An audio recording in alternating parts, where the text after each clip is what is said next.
بسم اللہ الرحمن الرحیم صلی اللہ علیہ محمد وعلی آلہ وصحبہ اجمعین۔ السلام علیکم ورحمۃ اللہ۔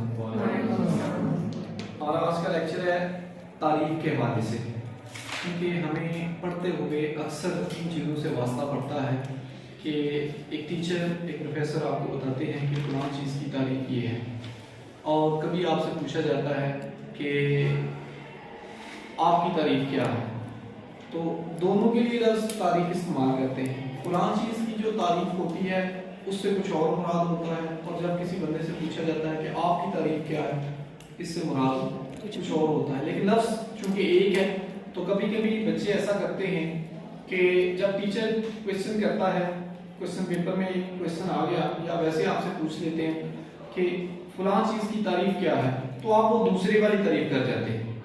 تو اس لیے ضروری ہے کہ ہمیں پتا ہو کہ تعریف دو طرح کی ہوتی ہے اور ان دونوں کا مفہوم بالکل الگ ہے۔ تو چلیے ہم اس کی طرف چلتے ہیں۔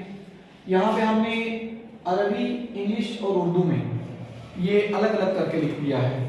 جو سب سے پہلے بات ہے وہ ڈیفائن کرنے کے حوالے سے، اس کا مطلب بھی عام طور پر ہم کیا کرتے ہیں؟ تعریف کرنا، ٹھیک ہے۔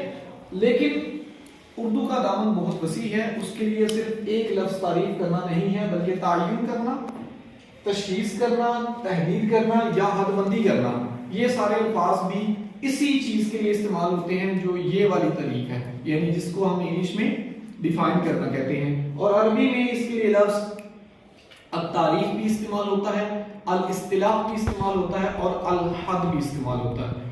کہا جاتا ہے ما ہوا حد القرآن، قرآن کی ڈیفینیشن، تعریف کیا ہے۔ تو اس کے لیے اصطلاح کا لفظ اردو میں بھی استعمال ہوتا ہے، اور اصطلاحی مفہوم جو ہوتا ہے اس کے لیے کچھ چیزیں ضروری ہیں۔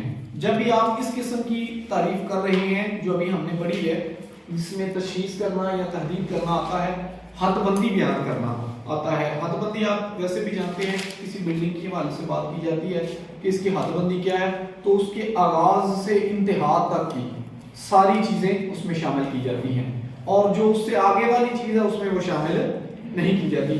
ایز اٹ از ہیئر، اس کے لیے کچھ آسان سے لفظ میں نے یہاں پہ آپ کے سامنے لکھے ہیں۔ اسکالرز اس کے لیے کچھ ڈیفرنٹ الفاظ بھی استعمال کرتے ہیں جو آپ کے لیے ذرا مشکل ثابت ہو سکتے ہیں۔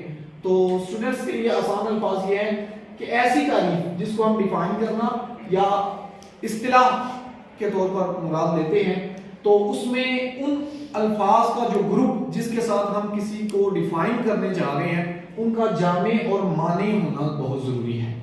دو لفظ ہیں، یاد رکھیے گا، جامع اور مانع۔ اب جامع کیا ہوتا ہے، اس کے لیے میں نے لکھ دیا ہے نیچے کہ جامع ایسے الفاظ تو جس چیز کو آپ ڈیفائن کرنے جا رہے ہیں اس کے متعلقہ تمام چیزیں، اس کے تمام افراد جو ہیں اس کے اندر شریک ہوں، وہ الفاظ ان کو شامل ہوں، کوئی ایک بھی فرد یا کوئی ایک بھی وصف اس کا چھوٹ میں نہ پائے۔ اور معنی سے مراد کیا ہے کہ ہر وہ چیز جو اس کا حصہ نہیں ہے، جو اس سے تعلق نہیں رکھتی، وہ اس کا حصہ نہ بن سکے، وہ اس سے نکل جائے۔ تو ایسے الفاظ جو اس کو شامل ہوں تمام افراد کو، اور ایسے الفاظ جو اس کے غیر کو نکالنے والے ہوں، یہ سارے کے سارے ہوں، تو تب جا کے وہ کیا بنتی ہے؟ ایسی تعریف کرنا جس کو انگلش میں ڈیفائن کرنا کہتے ہیں، ٹھیک ہے۔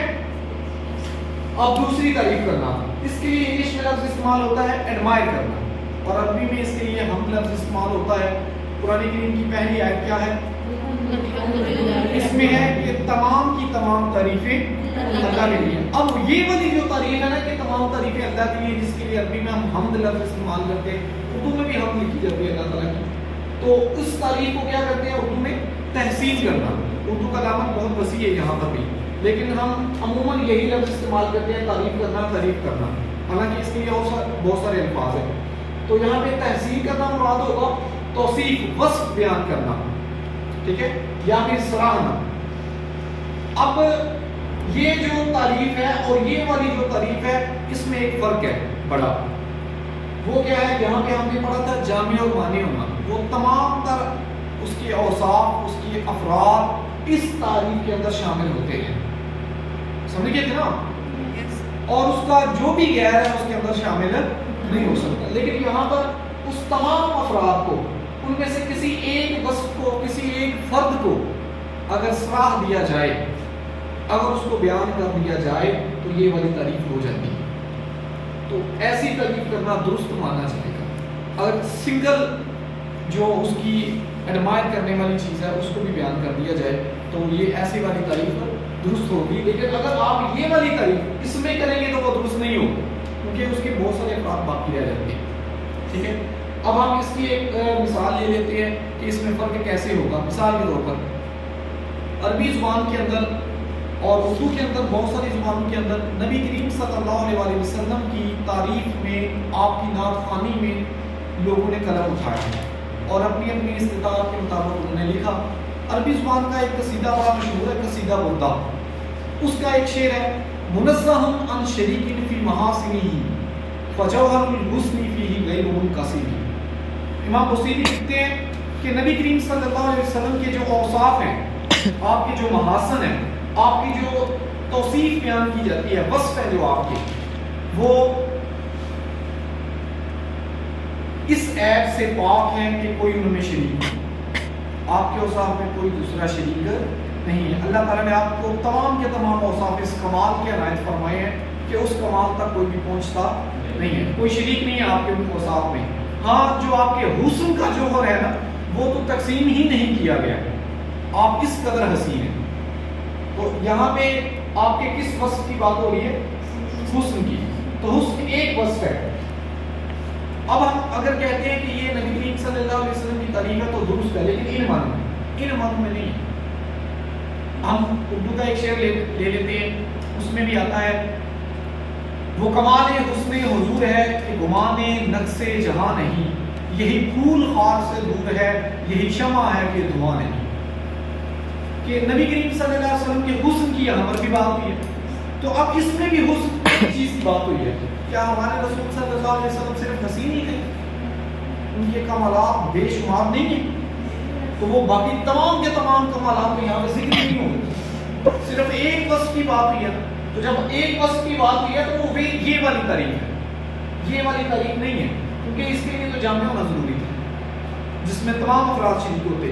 یہاں پر تو صرف ایک فرد کی بات ہو رہی ہے, ایک وصف کی بات ہو رہی ہے. تو لہٰذا ان دونوں میں بہت زیادہ فرق ہے. جب آپ سے کوئی ٹیچر پوچھے یا آپ کو وہ بتا رہے ہوں کہ ہم اس کی ڈیفینیشن کرنے جا رہے ہیں یا وہ آپ سے اس کی ڈیفینیشن پوچھ رہے ہیں تو ہمیشہ یہ یاد رکھنا ہے کہ اس ڈیفینیشن کے جامع اور معنی ورڈنگ یوز کرنا ضروری ہے. گروپ آف ورڈز ایسا ہونا چاہیے کہ جو جامع بھی ہو اور معنی بھی. یہاں پہ آپ ایک آدھ لفظ کو بیان کر کے بھی درست ثابت ہو سکتے ہیں. آپ کو بات سمجھ آ گئی؟ کسی کا کوئی سوال ہو اس بارے میں؟ اللہ حافظ.